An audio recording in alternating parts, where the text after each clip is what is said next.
Hello everyone, you all have heard a lot about the chapter integration, right?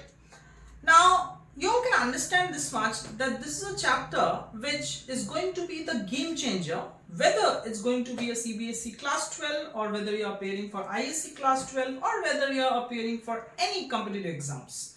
So for that reason, this chapter needs to be absolutely crystal clear, not only with respect to the concept but also how we should solve the problems for each and every type of integrals that we are going to face. Okay, so gradually we'll first start with the basic concept and gradually I'll show you all each and every type of integrals that you all are going to get in class 12, and one by one we are going to discuss that.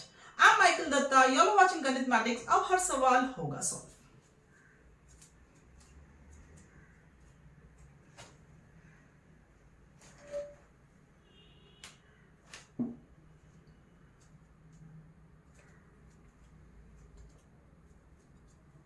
Okay, now let us first understand the basic concept of integration and from where this concept actually arrived. Okay, so let us start. Now, suppose if I tell you all that if I give you all a rectangle or if I give you all say a square and if I tell you all to find the area of that, you all can easily find it because you all know the formula of finding it. And since these are regular shapes, so finding the area of whether a rectangle, whether a square, whether a trapezium is going to be very, very easy. Okay. Now think about, like generally in outskirts of any city where agriculture is quite like in culture. So there the people, those who are involved in agriculture, so their fields, if you all have seen, then they are very irregular shapes. Like for example, say something like this. Now the question is, if I want to find the area of such an irregular shape, then how we are going to do it? Okay. Now let me give you all one example, a particular technique that how we can find the area of such an irregular shape. Now what we can do here is, we can divide this entire irregular shape into rectangular strips like this. So what I'll do is, I'll basically keep on drawing rectangular strips and we'll try to cover this area with the help of this rectangular strips. But there is going to be one problem. I'll tell you all what problem it is. Now if you see the rectangle still now that I have drawn and the area that I have covered, you all will be able to see that there are few particular regions that we can't cover with the strips, right? So those particular regions we are not able to cover with the rectangular strips. Then what is going to happen to those particular areas? Now the thing is, obviously since it's an irregular shape, so exactly we won't be able to find the area, but yes, we can get an area which is going to be very close to the exact one. Okay. Now, so what we are going to do is, these rectangles that I have drawn here, so we are going to just add them. So we are going to integrate them. So integrate basically means what? To bringing things together. So if I integrate all of these rectangular strips, then then I'm going to get this entire area that I basically want. Yeah, we agree to that fact that there will be few regions which will be not covered and therefore the area won't be exactly the same, but it is going to be very close to it, right? So this concept of integrating parts and getting a particular thing as a whole is basically the concept of integration, and from here basically the concept of integration starts. Now we'll see how one by one with using different techniques we are going to solve the given integrals. So let's begin. First need to know few particular formulas of integrals, and these formulas are basically very much similar to the ones that we have done in the differentiation, and integration basically is a concept which is just the opposite way of doing a differentiation. So that means integration is nothing but it's basically doing an antiderivative or finding the antiderivative of a particular function. Okay. So now let me show show you all with an example that how integration and differentiation are just the opposite things of each other. Yeah, so let me take a very simple example, say x square. Now, what will happen if I differentiate x square?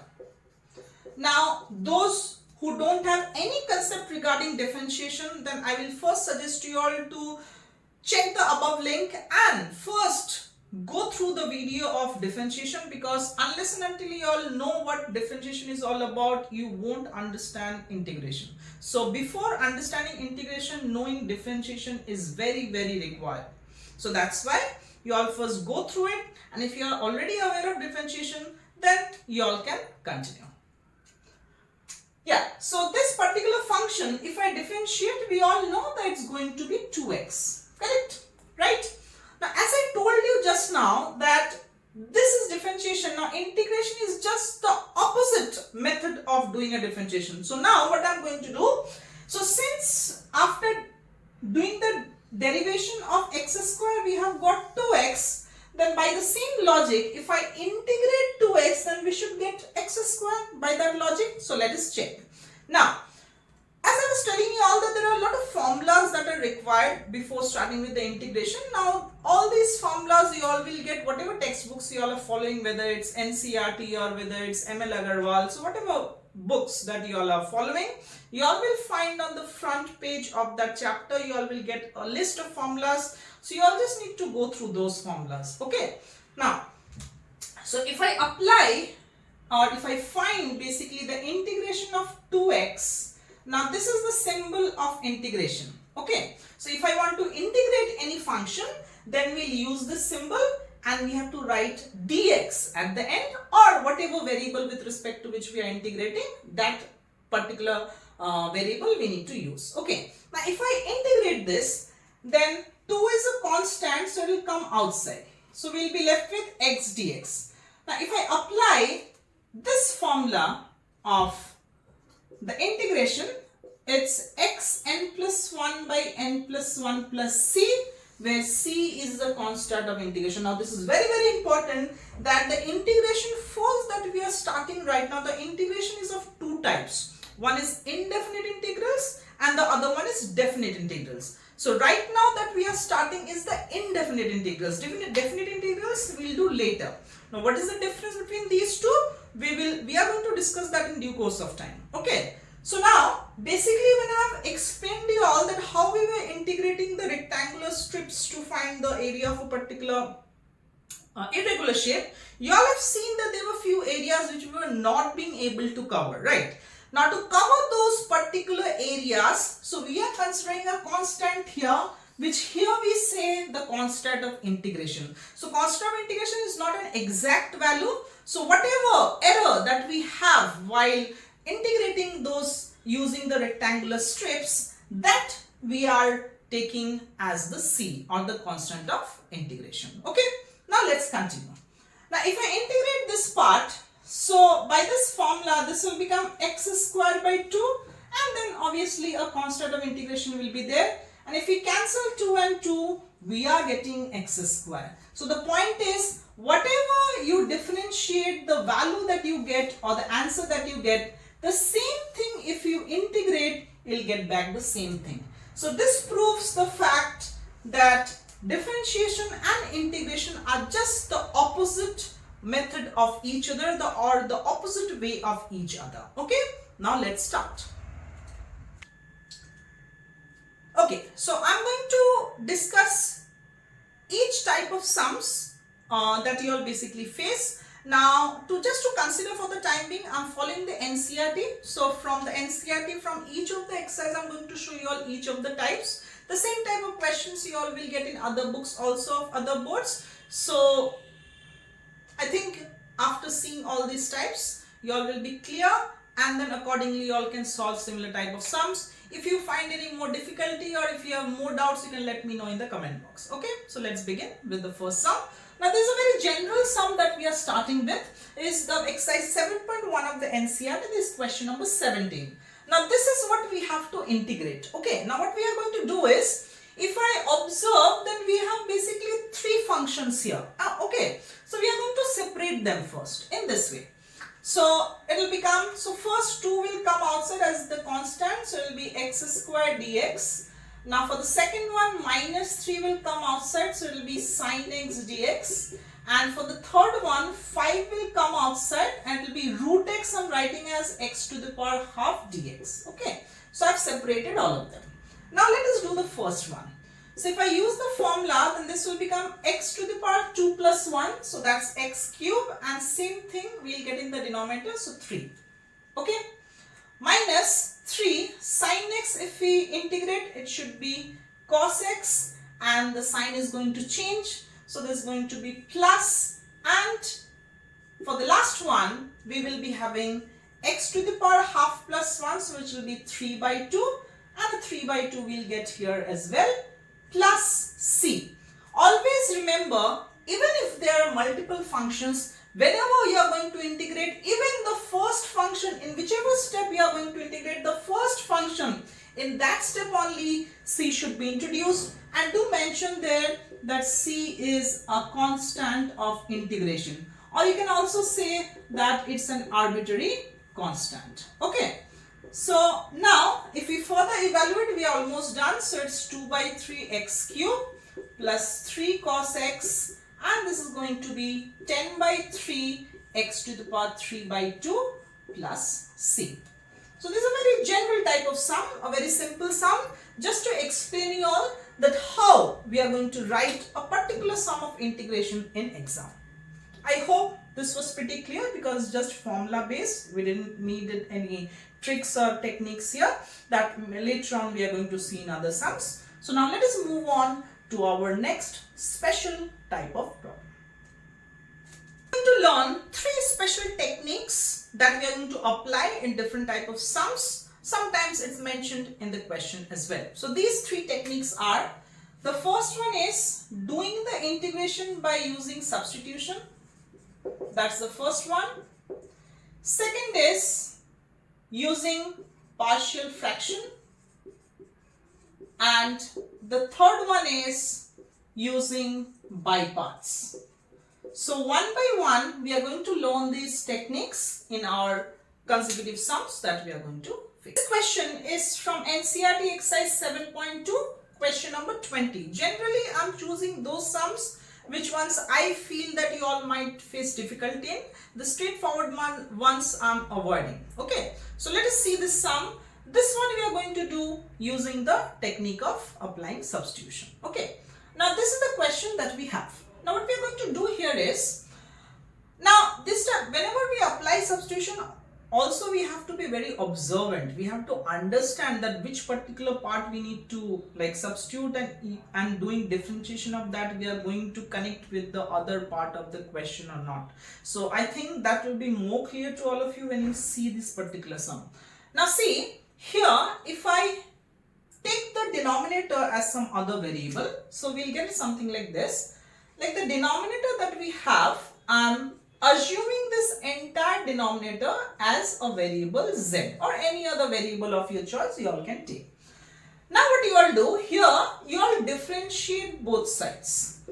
Now so if I differentiate both sides, this will become e to the power twice e to the power 2x. This will be minus 2 e to the power minus 2x, and on that side we will get dz dx. I think you all will agree to that, right? But in the numerator, I basically want this. So that what I'll do here is, I'll cross multiply, and this 2 I'll just take out as a common, I'll take it to the right side. So we'll get a to the power 2x minus e to the power 2x minus e to the power minus 2x whole multiplied with dx will be equal to half of dz. I think that's pretty clear to all of you. Now let us substitute. So in place of this entire thing, we are going to substitute half dz. So half being a constant will come outside, and this entire thing was already z we have assumed. So now see, we are getting such an easy form, and this is a very well known identity. We know the result of this is going to be log z, and here only we are going to introduce c. We'll mention c is constant of integration.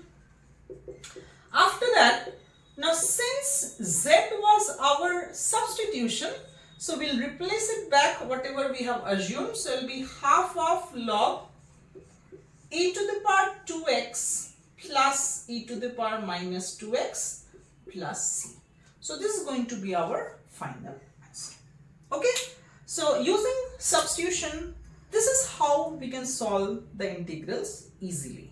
But obviously we have to be observant that which part we have to assume and how we are going to convert that particular part in form of the other variable. Then only we can easily apply the formulas. Okay. So let's see the next. Now the next question is from the exercise 7.3, question number 3. Now this exercise basically focused more on using trigonometric identities, and in this sum also we are going to apply trigonometric identities that we have learnt in class 11. Okay. Now if we see this integration, now we have three things in product. So we will first concentrate on the first two for the time being. Now I hope you will remember that we have done this identity before in class 11, that cos A into cos B is basically twice of this is basically cos of A plus B plus cos of A minus B. This was the identity. So this is what we are going to apply now.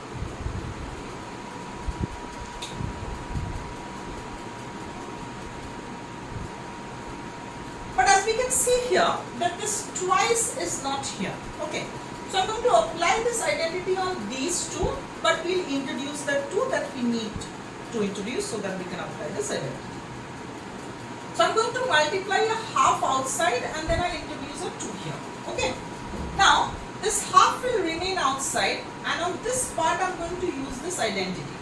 So we'll get cos of 2x plus 4x, which is 6x, plus, now their difference will be 2x minus 4x, which is cos of minus 2x, and we all know that cos of minus theta is cos theta, right?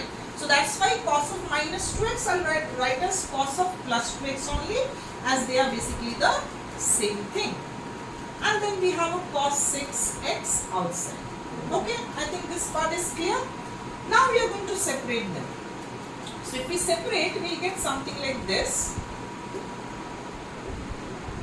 and here also.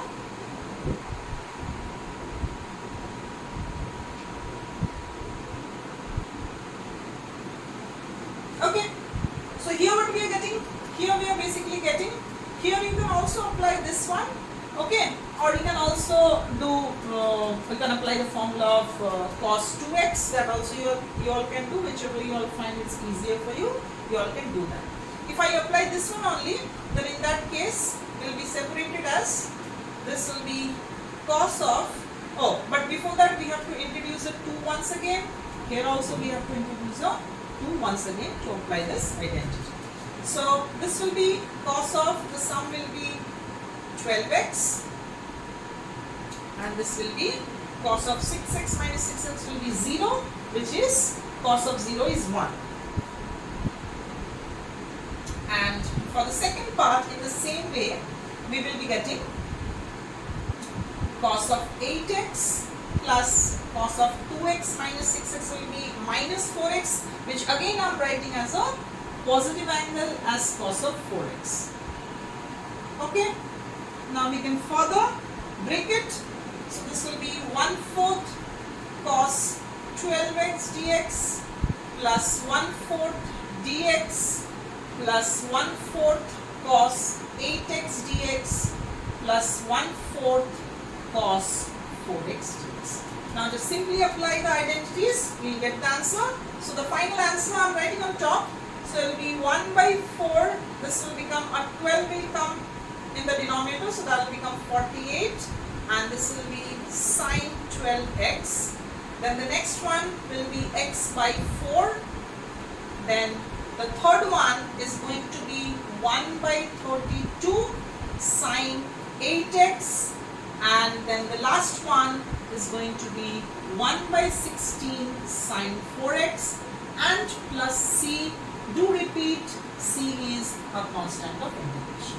So that is how, using the trigonometric identities, we can solve these type of questions. I hope you all are clear. Then Let us move on to the next question. Okay, so next we are going to see the special type of integrals, and for that we are going to use these formulas. So we'll first see the integral and we'll see that it is in which of these forms, and accordingly we are going to apply them. But it's not like mandatory or compulsory that in the question you'll directly get this in this form. So they might give you in a different form as well. So you have to first bring it in this form, in any one of these forms, and then accordingly you have to apply it. Now, if I say question number 11 of exercise 7.4, so this is the question that is given to us.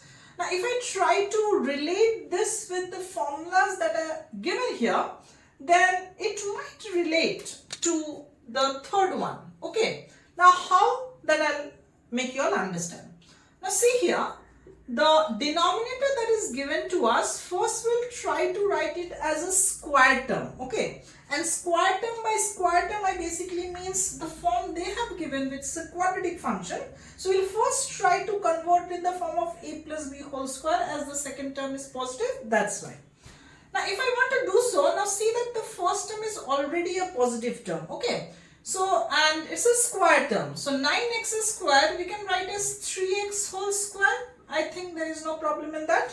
So, if I want to target a plus b whole square, whose expansion is a square plus 2ab plus b square, we have already got this. Now, what is the second term? 2ab. So, let us write it in that way. So, 2 into a we already know is 3x, and here the second term is 6x. So, that means obviously b should be 1, then only we can get a 6x, right?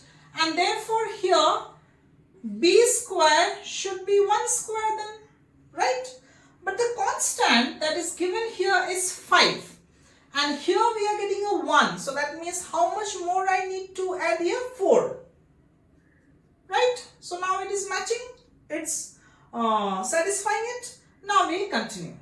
So now we'll write these three terms as 3x plus 1 whole square, and 4 square we'll write as 2 square. After that, we are going to apply substitution here.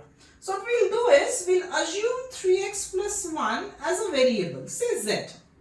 So if we differentiate, then dz dx will be 3, or in other words, we can say 1/3 dz equal to dx, right? So let us substitute here.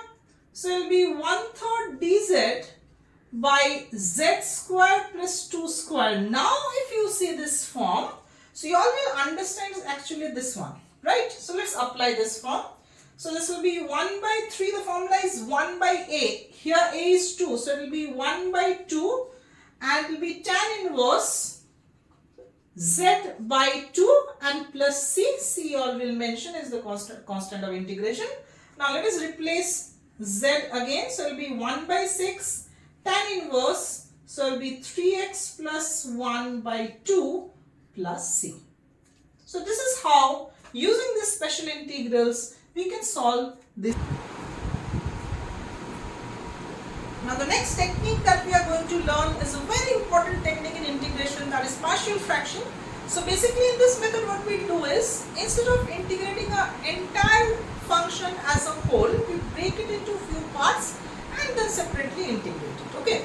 Now in your textbooks you will find that they have given us a few forms that we can use for separating a particular function into few parts, right? So for this one, for this question which is from exercise 7.5 question number 14, now if you follow this form, then as per the suggestion we can take it as 3x minus 1 by x plus 2 whole square. We can assume it as a by x plus 2 plus b by x plus 2 whole square. In this form we will assume it.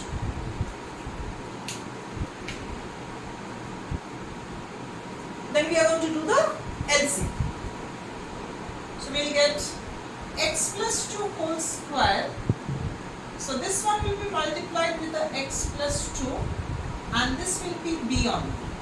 Now on the left side, 3x minus 1 will be equal to the numerator here, which is ax plus 2a plus b.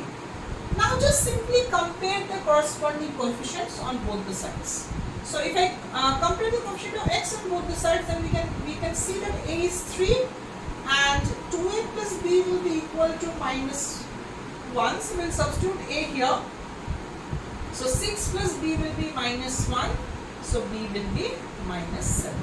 So that means we can easily break it. Now we will just substitute a and b here. So that means this will be same as a is 3. So 3 dx by x plus 2 and b is minus 7. So it's minus 7 dx by x plus 2 whole square. No problem, right? Now we can assume here.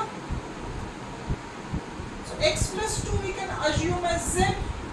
So dz dx will be equal to 1. So this will become thrice of dz by z.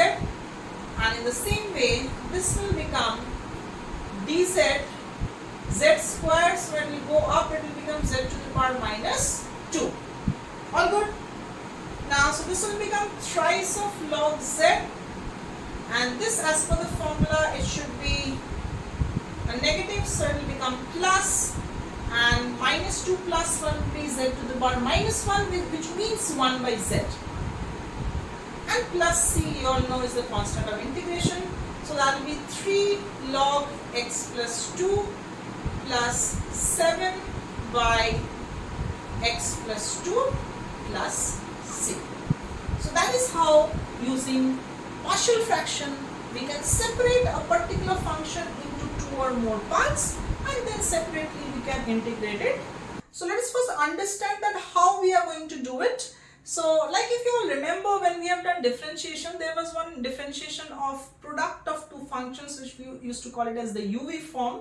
So we also have the same thing here for integration. So when there will be a product of two particular forms, then how to do it. Now in this one, what we do, so suppose if we have an integration where we have product of two functions separately, then we can integrate it in this way. The first function will be outside, we will integrate the second, minus, you differentiate the first one, integrate the second, and then the overall will be integrated once again. This is how we are do it for the product of two functions. Okay, but there is a rule to it. Now which function will be the first and which function will be the second, for that we have to follow a particular order of functions. So for this we use IIT. Now let me explain you what does this mean.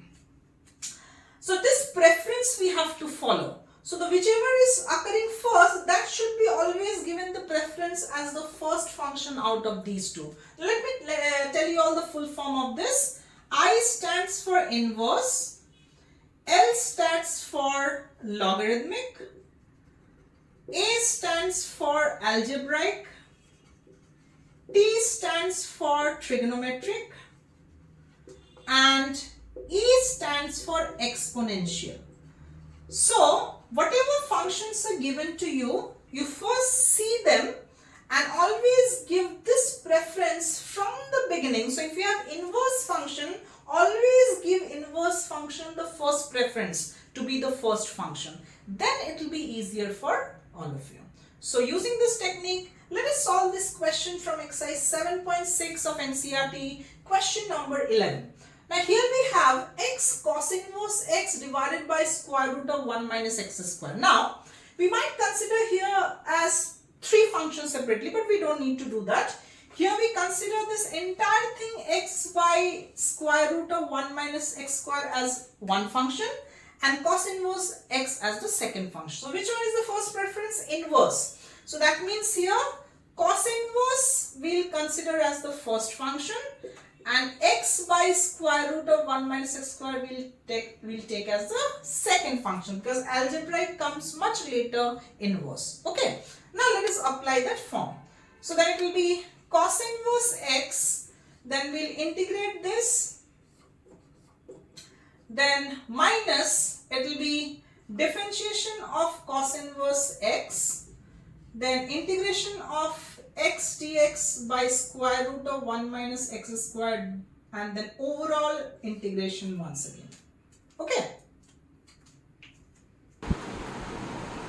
Okay, so here if we integrate it, so it will be cos inverse x. Here we can apply a substitution, so we can assume square root of 1 minus x square as z, so which means 1 minus x square will be z square. If we differentiate 2z, dz will be minus 2x, so which means z dz will be minus x dx, so this will be negative of z dz by z. Okay, so which will here z and z will cancel. Achha, in the next one, differentiation of cos inverse x, as we know, is negative of 1 by square root of 1 minus x square, and this differentiation we have already seen here. If I finish it, it is minus cos inverse x, and integration of dz is z, which means square root of 1 minus x square. So here also it will be negative, and that it will become again negative outside. Here we will get a 1 minus x square and a dx. So here it will cancel out, and we will be left with a dx and plus c. So the answer will be minus square root of 1 minus x square cos inverse x minus x plus c. So this is how we can separate the given integration where we have more than one functions in this form, and we can easily integrate. Okay.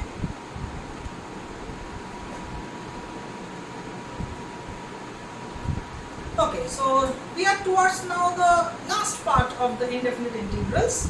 Now, these are few special type of integrals that we have here.